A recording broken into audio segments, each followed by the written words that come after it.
Hey guys, Will with LV Performance. We're back with our S40. Tonight I am going to show you overall what it takes to do front struts and the strut mounts on your S40. This will be actually the same for S40s, quite a few years of the Mazda 3 and also a Ford Focus. I'll list the years in there for you, and a couple other Volvos as well. I believe the S60 and V70. Like I said, I'll add those in there for you on which ones are similar to this. And on the standard vehicle, you need a strut spring compressor. Ours doesn't need that because the springs have been cut in it, so it doesn't matter when you take it apart. So I will walk you through some of those. I have three 13mm upper strut mount bolts to take out. Down here you have your strut pinch bolt where it goes in through the knuckle. You'll have to undo your sway bar, or link I should say, sorry. That's also a 15mm. Sometimes on these, especially if you're using like an impact, you can get this off without having to. A lot of times you have to use like an open end wrench and put a Allen in through there to hold the stud straight, or hold the stud steady I should say, and then take the nut off. But sometimes you can, if you hit it quick enough, it'll come off there on its own. I do recommend undoing the CV axle bolt. That way you can kind of push it back in there, because you will have to drop this whole setup down quite a bit, and that'll keep you from overextending the CV axle and possibly pulling it out of its joint inside. So you don't want to have to worry about that. Sometimes if you do, you're able to push it back in, but it's better to not have to worry about that and risk hurting the axle itself. Expect while doing this is going to be your best friend. Or you possibly have an air hammer. Yeah, give her 15 for that one. The sway bar link stud, just like a tie rod or a ball joint, has a rotating knuckle in there which can spin inside the housing. So sometimes you'll have to use an Allen wrench to hold in the center of it, and then use a regular wrench to break it loose. But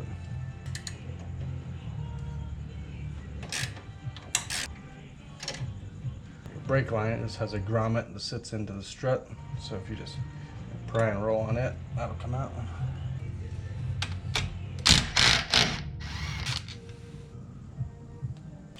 What I like to do is just gently push in there on the CV axle. Just push it back a little bit, make sure it's not bound up in the splines in there. That way when this drops down, it doesn't try to pull the axle out with it. And so we've gotten to that part. This is where the magic happens. You'll find multiple things online on different people. Sometimes people put a rig it up and set a bottle jack in between here and the strut plate to try to force them apart. If you get in behind here and try to pry this apart and spread on it a little bit, you can kind of open that up a little bit and make it want to come down easier.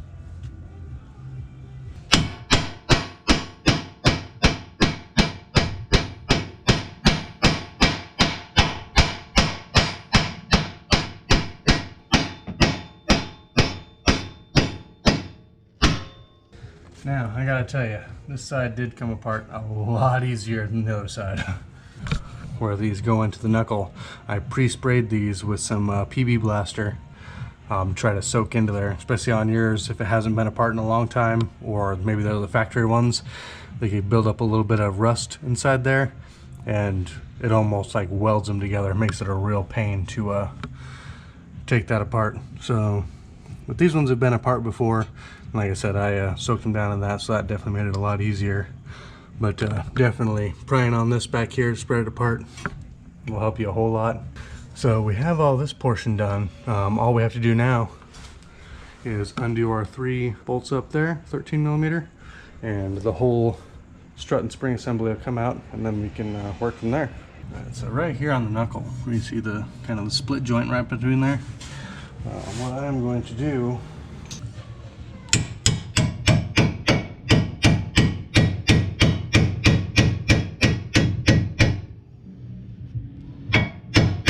assembly of the strut after we have it out, pound this into there. That way while we're working on that, that's giving this time to kind of hopefully spread open a little bit. So pull your strut assembly out, pound this baby in there, go work on your strut, come back, knock this out, lube up your strut assembly that you ground the paint off of.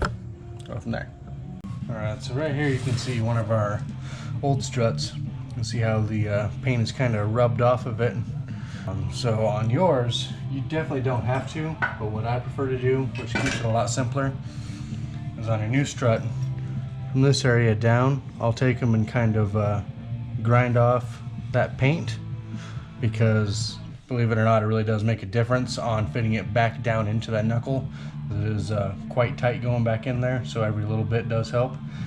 So I will actually grind off this paint. You don't need to grind it in the metal at all, but just knock off that layer of paint, and then I will put anti-seize on them before trying to fit it back into the knuckle, and that'll make your life a whole lot easier.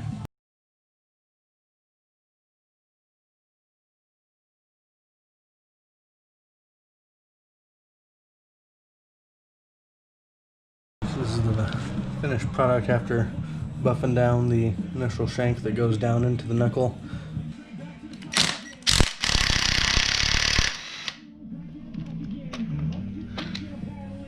Like I said, on traditional setup, you won't be able to take it apart that way. Possibly take your head off if you tried doing that. Like I said, we have cut springs on this one, so it has almost no spring tension when it's out and about.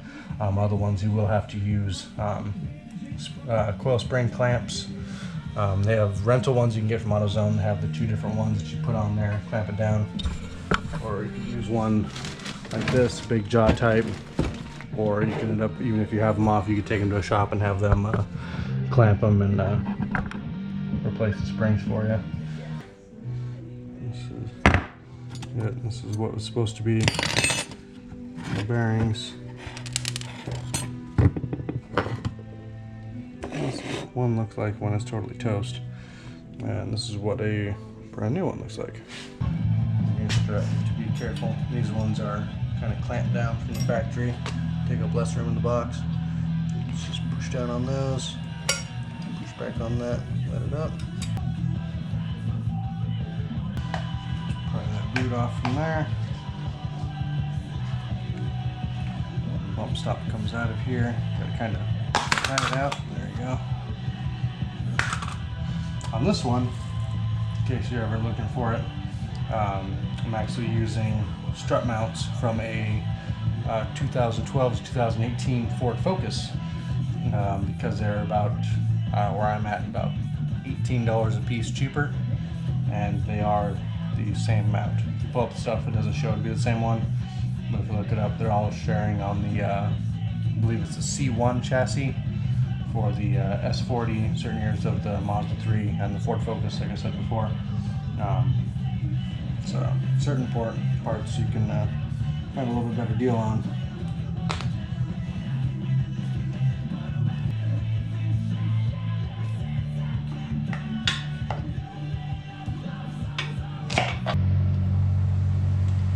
Your washer, upper strut nut.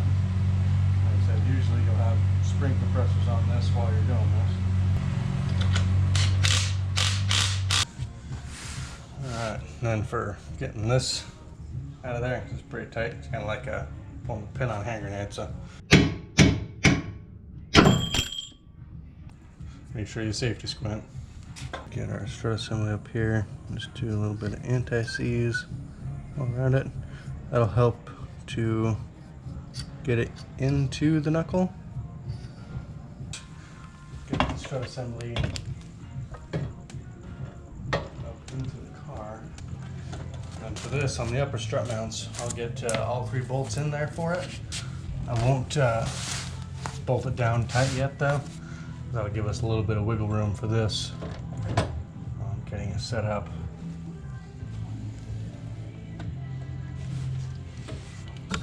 You'll want to make sure that you are quite straight when you get it going, because this tang on here on the strut actually goes in between there, and that bolt actually goes through there as well. So if you have your strut not totally straightened up in there, you'll be fighting that and hitting against the knuckle. Now you can push up on the knuckle and get it slowly up towards the strut.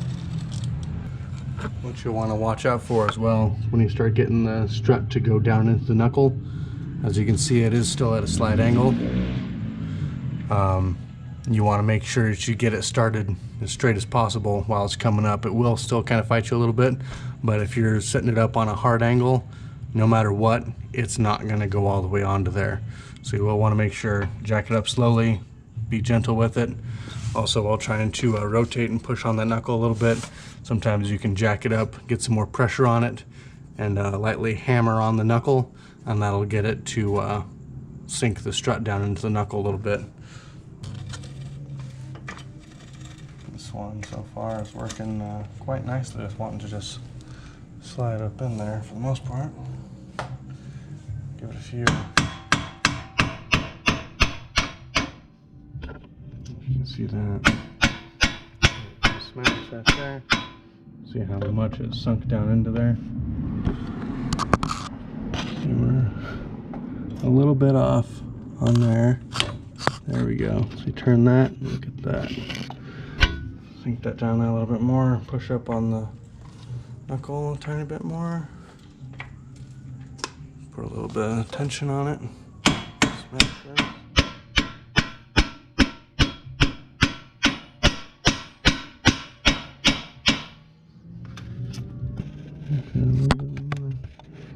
Let's see, we have a little bit further to go.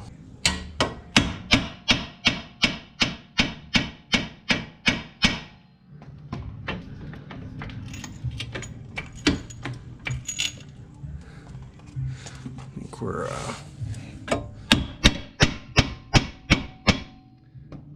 you can see where that bracket starts to come around right there.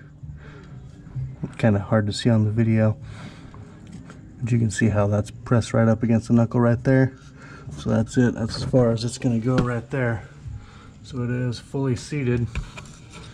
We'll go ahead and put in our pinch bolt for that one.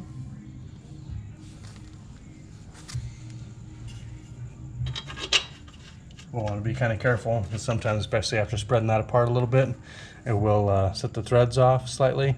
So sometimes maybe even just lightly hammer on that portion where the threads are. Well, threads are inside, but on the threaded side of the pinch portion of the knuckle to kind of encourage it back over a little bit. That way you don't put a whole lot of stress on the threads when you go to tighten it back down. And then if it feels like it's pinching a lot, don't just hammer them in because you end up stripping the threads in there, causing yourself a lot of trouble later.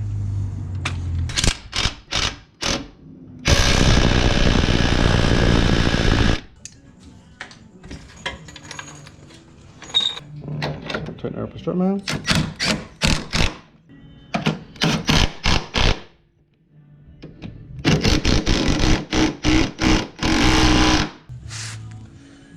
Getting our sway bar link back on. It also holds our ABS harness.